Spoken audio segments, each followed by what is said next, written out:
We had a discussion about the impact of trade as a driver for growth, and as part of the overall trade agenda, the Irish presidency will play a critical role in the opening talks by working out the mandate for the EU-US trade and investment partnership among member states. We've raised this prior to our taking up the presidency. I'm glad the high-level report came in.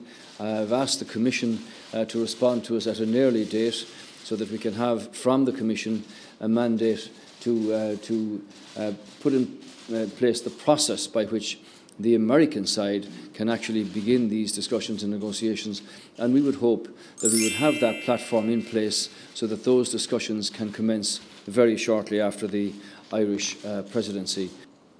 We also had a meeting, the Taoiseach, and President of the European Parliament and myself, on how to achieve a consensual conclusion to work on our next 7-year budget, the multi-annual financial framework.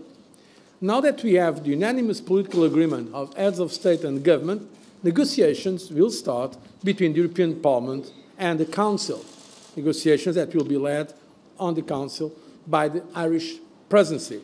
The Commission will do everything it can to facilitate a final deal.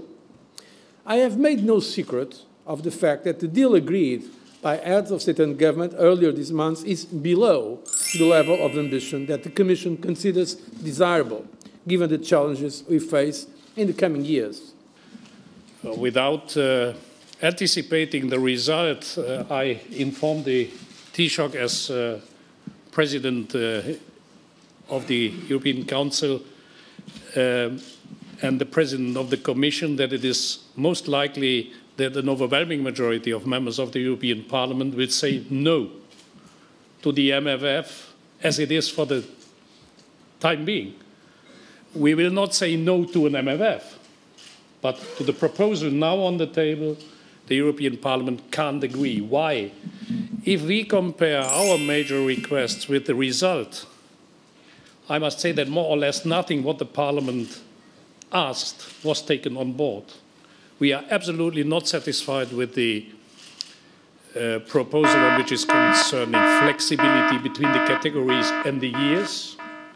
The Parliament wants to discuss about the own resources.